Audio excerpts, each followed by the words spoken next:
Hi, this is Tom Needham, and you are listening to the Sounds Podcast. And today I am very excited to have on the program with us director, writer, producer Daniel Robbins. We're going to be talking about two of his films. One film I just saw at the Hamptons International Film Festival, Bad Shabbat, and he has a new film coming out in New York City called Citizen Weiner. Bad Shabbat is a comedy about tensions that come to a head during a family dinner, and Citizen Weiner is a mockumentary about running for city council. Both are very, very funny, and I'm super excited to speak with Daniel. Daniel, thanks for coming on the Sounds podcast. Of course, man. Thanks for having me. It was so fun meeting you at the screening. Yeah, oh man, these movies are so funny. I think you're one of my favorite directors right now. Let's start with the Hamptons film, Bad Shabbat. How did you get the idea for this film? The idea actually came from the producer, Adam Mitchell, who was on a call with Zack Weiner, the co-writer, where Zack and his family have very lively Shabbat dinners. And Adam suggested, what if you just make a movie about that and put in a dead body? And then they came to me with it, and we built out this story, and everything seemed to click. And, we were just excited about There are, getting it. yeah, I'm sorry, go ahead. That was pretty much it. There's certain kinds of comedies that people might be familiar with, big Hollywood comedies that a lot of people are bringing to mind. What are some of those comedies that inspired this film? The main ones are probably Meet the Parents, My Big Fat Greek Wedding, those comedies that have really tight scripts, big laughs, and a lot of heart. And the performances have a certain authenticity to them, and they don't feel like they're hamming it up. And the goal was just, I mean, I love this movie so much, and I feel like there haven't been recent comedies that felt like that. So our whole team thought that we can make something that feels like those movies from the early 2000s, but give it like the energy and pace of modern times. It could be something that clicks with people. And I think it is. You're winning all kinds of awards, including audience awards. People are finding this hilarious. It seems like people are longing for comedies like this, aren't they? Yeah, that was the hope because we heard a lot, especially in the pitching process. We thought the script was great, cast loved it, but producers were like, comedy. I don't know if there's a place for it right now.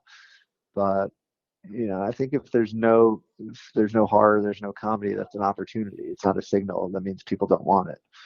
Like people thought horror was dead until Jason Blum came along. So I think if comedies come back in a big way and they're made right, I think people love them. Like I know when I sit down with my family or friends to put on a movie on streaming, the first thing we usually look for is a comedy. I hear from a lot of writers and directors that comedy is one of the hardest things to do.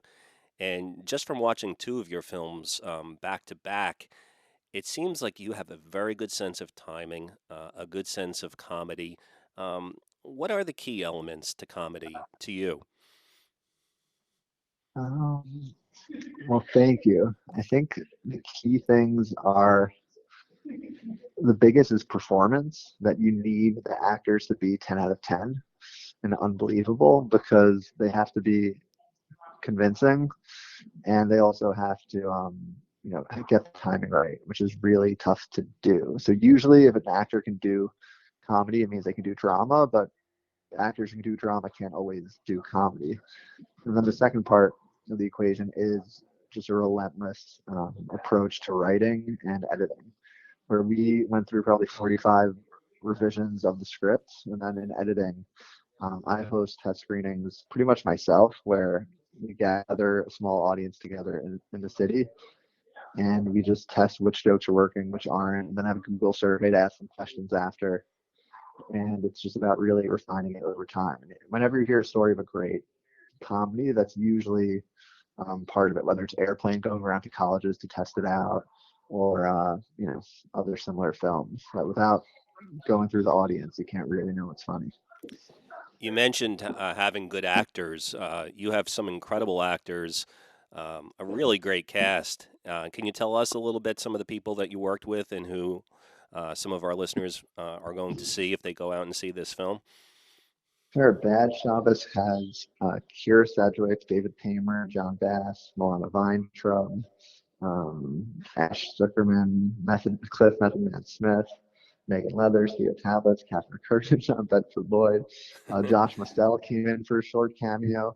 It was really this crazy cast that I didn't fully expect we would get on our scale. But people forget that actors are really artists and they love what they do. So if you can give them a good script and a meaningful part, they'll probably show up for you.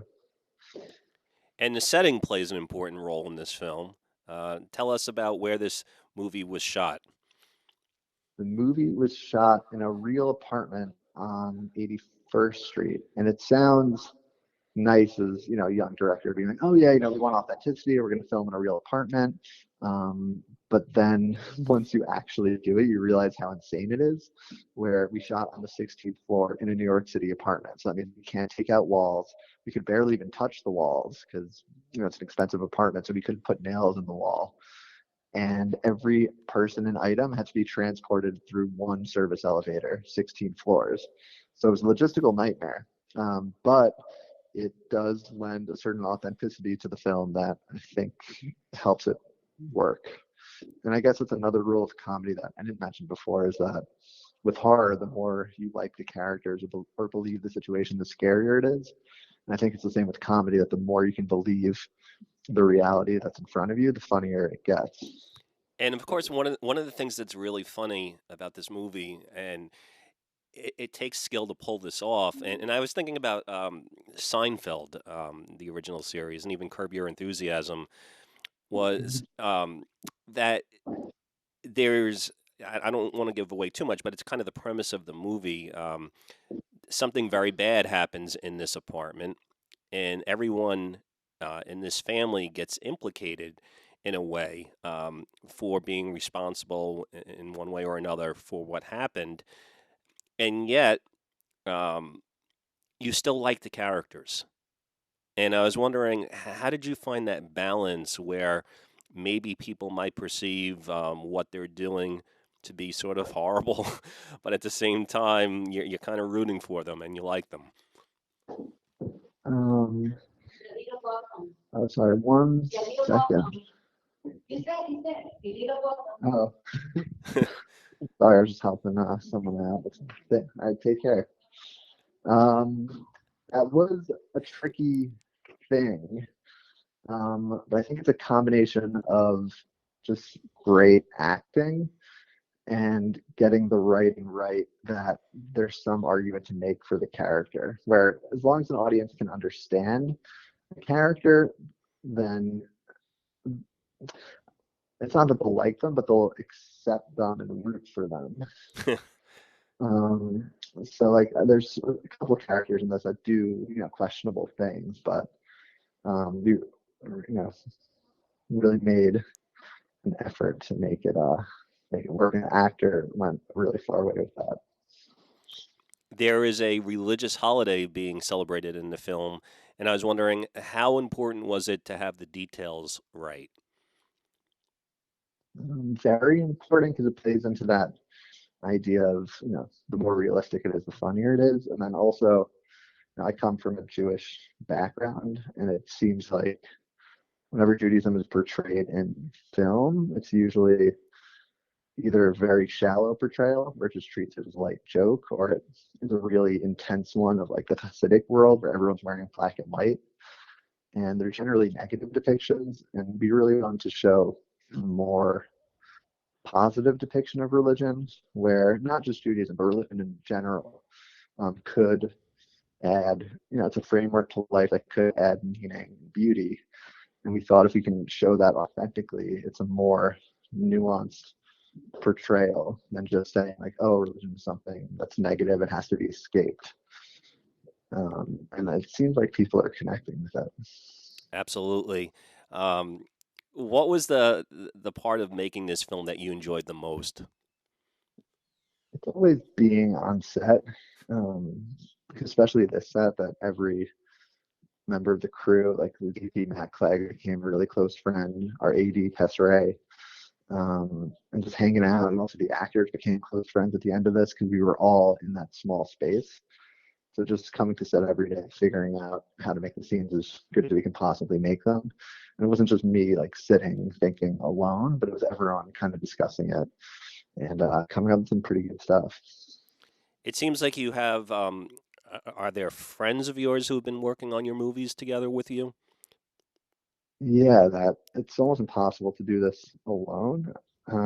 So it's me, my friend Zack Weiner, who was in the past few movies, my friend Mikey Gelfand and Mark Rappaport, who we made almost everything together, and the producer Adam Mitchell, who's an extremely close friend right now. And do you guys all have a similar taste in films and sense of humor and things of that sort? Yeah, kind of lined up that we kind of find the same things funny. We overlap probably 90%, and there's 10% we disagree with. But I think that's healthy, and it leads to things that maybe I didn't think would be so funny, but it played great, and other things that someone else didn't think would be great. But when it was in the movie, we tested it, people loved it. You seem so young. You're working with some friends, but now you're working with real legends from Hollywood. Um, Tell me about being a director. Tell me the way that you find the right balance between, keeping it social and, it seems like you're a very friendly guy, but at the same time, being a director is a big responsibility and you do have final say. So tell me, how do you do it as a director? Well, it was intimidating day one, dealing with these people who I've recognized for many years, but they were all so kind. So that helped a lot. I think the general approach is that I think on my first movie, I might have felt the director, you feel the implication of someone who's talking very loudly and like leading from the front and being the loudest voice. Um, but I found that the actual role of the director is more of an enabler, that their role is to kind of serve everyone and make sure that everyone can do their best work, which is almost a quieter role. So I don't call action on set, like that's the AD. And then I just work, closely with each actor. Like I meet with them beforehand and I ask them if there's anything they need from me to make sure they have the best shoot possible. Like, are their best takes generally later or are they earlier? Because we can adjust the coverage. And then just going into each scene, making sure that everyone's feeling good and can do their best stuff. What is the part about directing that you find the most challenging for yourself? Um,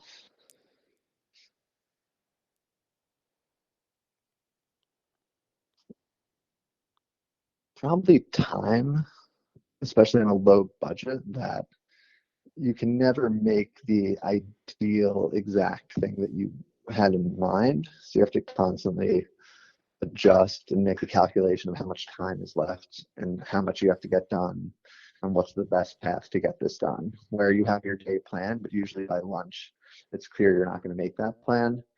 So it's about figuring out the best way to still tell the story and get everything that you want and kind of prioritizing the strengths. And usually time crunch, you know, you try to believe obstacles are opportunities and that the time crunch leads to better things, which sometimes it does. But it's definitely the hardest part.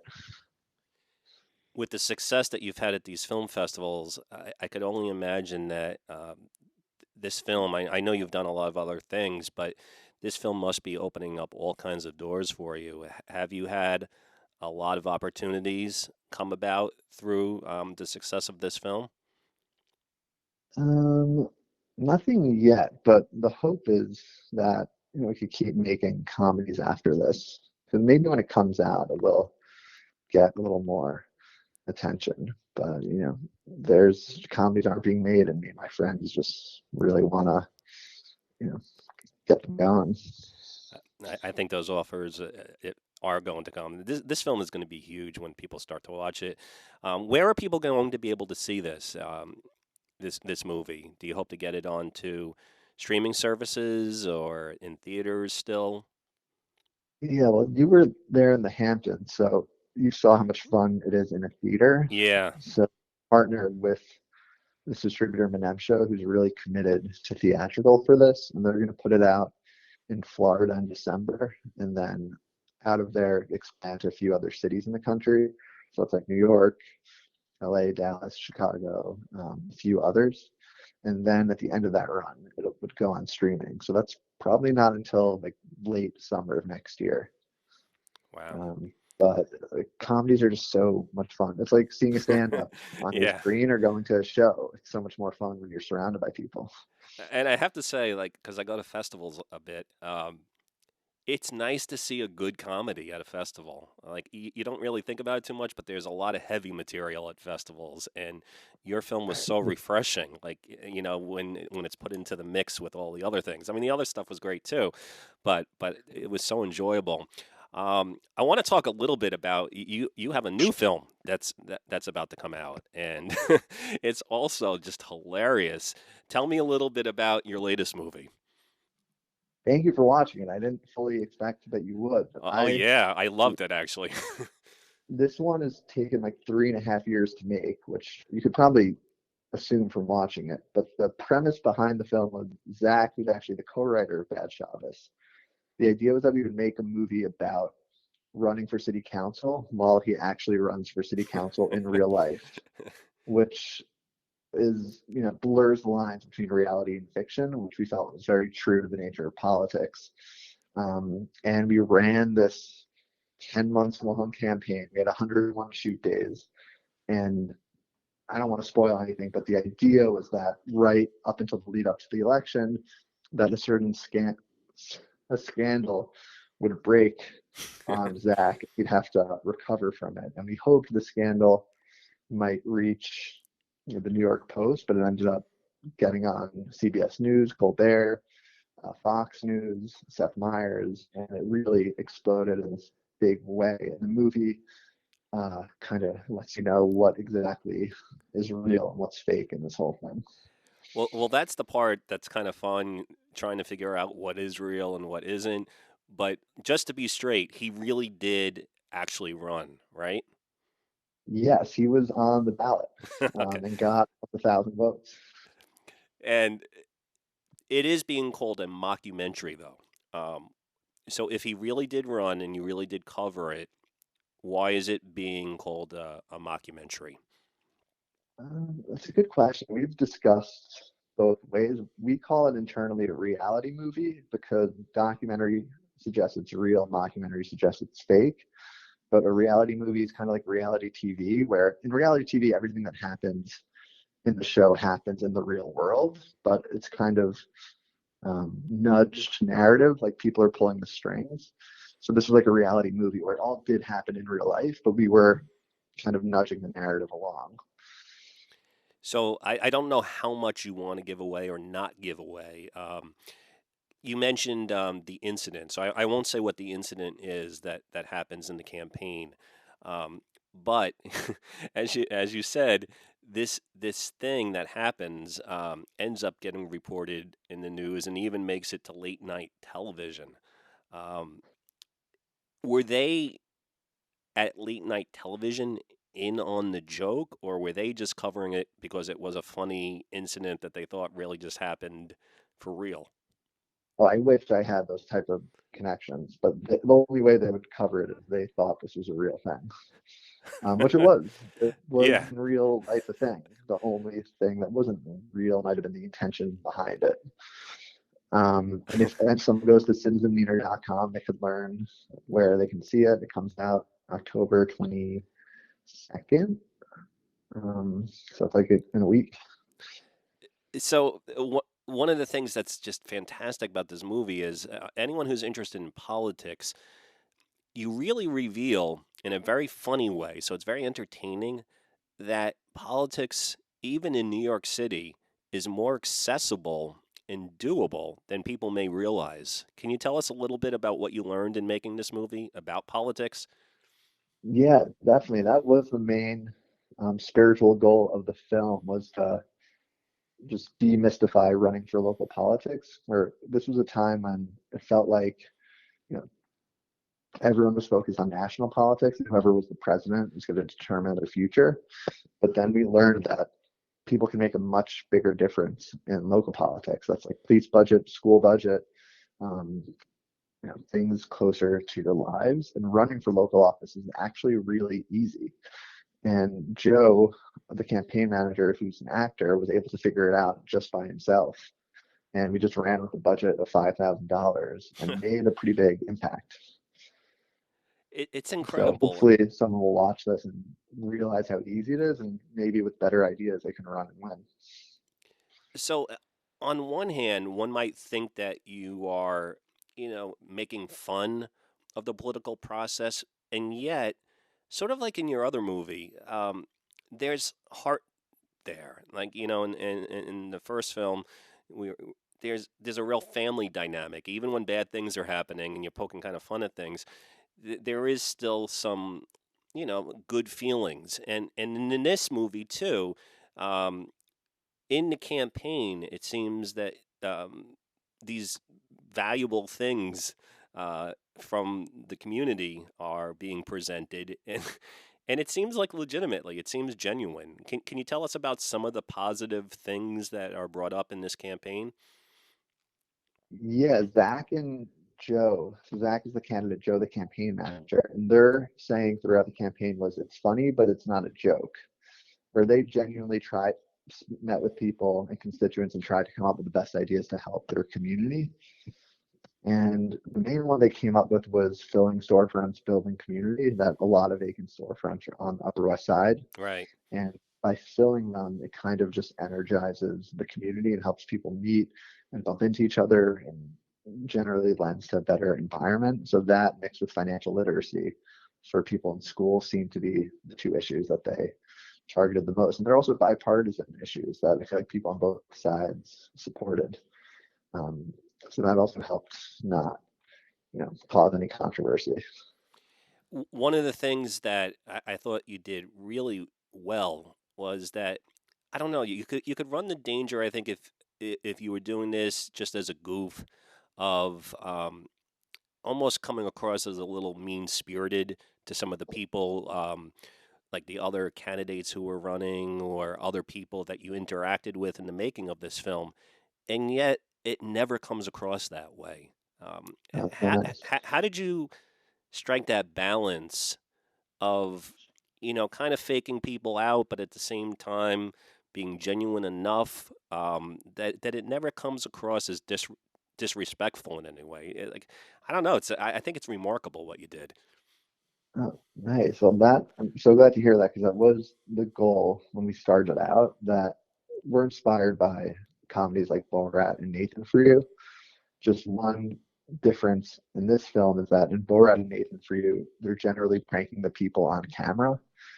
Um, and we feel like now people don't have like a certain cynicism about that. So our goal with this project was anyone who's on camera that Zach interacts with, it's going to be genuine interaction. And the prank is going to be on either the larger media or Zach himself. Mm. So anyone who he interacts with isn't, the joke is never on them, which I think helps create like a positive atmosphere around the film where you don't start feeling bad about it or what he's doing. And what did Zach like get from this whole experience? I mean, he really put himself out there for this film, and I guess politically as well. Um, how has his life changed as a result of making this movie? Do you know? He's actually in the other room if you want me to pull him in. Yeah, sure. Okay, hold on. I Let me mean, if get he's him. willing. Zach, Zach, can you come here for a second? Tom has a question for you. Just coming. He's very busy. Yeah, he's a politician. Hello? Yes, hi, Zach. Nice to meet you. Hey, how you doing? Oh, great. I just watched Citizen Wiener, and I was so impressed with everything that you guys did. And I was just asking how the experience was for you actually running while at the same time knowing that you were making this mockumentary. Now that you've completed everything, how does it make you feel in terms of the entire process that you went through? Well, thank you. I'm glad you Liked it. It was definitely strange. I decided and committed to taking it seriously while also trying to lean into the funny as much as possible. I did come to believe towards the end of the campaign that I was going to win. I did develop maybe a delusional level of confidence because some Yale Brewer fans were emailing us saying they were going to change their vote and vote for us. So I developed this kind of, but in retrospect, I'm relieved I didn't win because I think that it was a good dry run, but I'm not prepared just yet. Were you prepared though in case the it did happen that you did win? Especially when you start getting coverage on all those late night shows, that could have tipped it. Just that exposure alone. Most people at that level don't get that kind of exposure. Um, were you ready in case you won to really go through with it? Yeah, well, I had ideas that Joe and I and Daniel contributed as well had thought out. We'd pretty fleshed out ideas that we really wanted to implement that people in the neighborhood seemed to like. What I wasn't so ready for was the sheer scale of bureaucracy. You get a huge budget for the office. You have to hire a lot of people. So I have a friend, Andy, who I had agreed with that if I won, he was going to come on and basically co-chair with me and run a lot of that stuff. He's a neighborhood guy, and he says he voted for me. I hope he did. Maybe he was hesitant because he knew it would mean having to step up to the plate there, carry a lot of the load. What's the fun? I think we could have done it. I'm sure you could have. What's the funniest thing that you learned about the process as you were making this? The funniest thing I learned, I think what really. Oh, Daniel, you want to say something? It was just how easy it is. Yeah. That it was just Joe doing some Googling on how to get on a ballot, and then they came up with ideas and got votes, and then he showed up election day and his name was right there. And it seemed like a huge hurdle before filming. I wasn't even sure we'd get him on the ballot initially. And that was probably the most nerve-wracking part too, is that we filmed for 10 months, which is crazy. It's like a Lord of the Rings schedule. So we had to film for 3 months up until the point to see if he gets on the ballot. And then once he's on the ballot, we still have another 4 months of filming to see if the scandal gets any traction. So both of these checkpoints, the whole thing could have fallen apart. But thankfully, God helped us out. I think the funniest thing for me was watching politicians, they flip-flop. Obviously, that's a big thing, and act like chameleons depending on what people want. But I got a little more of an inside view there because I was interacting with the other campaigns and their campaign managers, and so I got to watch in real time, sometimes on video calls where I would talk to other candidates and tell them what I was hearing from different, because I talked to every constituency because no one really took me that seriously, so everyone was talking to me, and I would watch candidates doing the calculus and then soon after just say something completely different, whether it was the police or housing or whatever. They just immediately are giving rousing speeches about something totally the opposite of what they've been saying for months and tweeting about. I think the funniest moment for me was the rally politically, because just watching the sheer horror of all the other candidates as our rally just totally dwarfed their sparsely attended events at the same location. That was amazing. I think that was definitely, I got the biggest kick out of that. Well, you said that you did it with an instinct for comedy, but you were doing it for real. You've acted, you've written comedies, and now you're in this thing where I guess you were improvising as you were doing it. And I was wondering, like, comedy-wise, do you have a really good sense of, like, when you're doing it for real in front of people, when you're just pretending to do this thing? Do you know what works comedically, or are you just kind of throwing it all out there and then you work on it in the editing room? I hope I have a sense. I think I have some of an approach at this point, because if you were to watch, I wouldn't recommend it. Some of the Zooms, they have them recorded from the campaign where I just did all these endless Zooms. I behave very differently than I do on camera behind the scenes. So my approach was just, when I was upset, I would just try to go with that impulse and make it as big as possible while staying grounded. So I would just be the most cartoonish version of myself possible.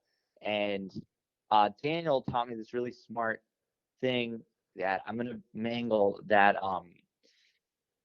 like comedy characters don't change. Basically, was that what it is? That they're like stubborn idiots, kind of. Yeah, that it's like a lot of the funny comes out of just people are trying to be funny performers in movies, just being completely set in their ways, no matter how foolish it is, and just every time repeating the same thing with the same total confidence and enthusiasm. Right.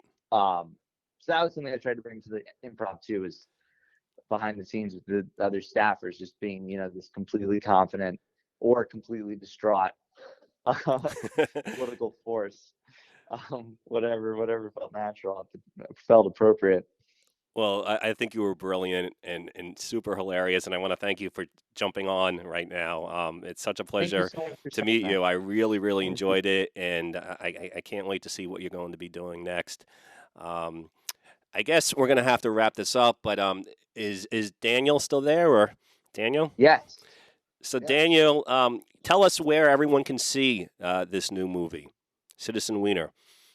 If you go to citizenweiner.com, we have some pop-up screenings where we'll be attending, and you can come hang out with us, or it'll be on VOD on any platform you can name. And we're gonna try something new, which is that Twitter allows you to tweet entire films in high definition, 2-hour movies in 14 gigabytes. So we're gonna tweet a portion of the film, maybe the third act, for a little bit as a promo and to give people a chance to stream it before hopefully it hits a major streamer. That's awesome. That's a good idea. I'm curious how that goes. Well, guys, I think you guys are going to have very long careers. I'm so glad that I got an opportunity to speak with the two of you. Congratulations. Both films are amazing, and I wish you the best with the screening and with everything else that you're going to be doing in the upcoming years. Thank you so much. Thank It you was so much. such a fun interview. Yeah. Amazing questions. Thank you so I much. hope to see you at a screening soon so we can hang out again. That sounds good, and you guys are welcome to come back on anytime to promote your future films. Everybody go out and see Citizen Weiner. Take it easy, guys. Bye-bye. Thanks so much.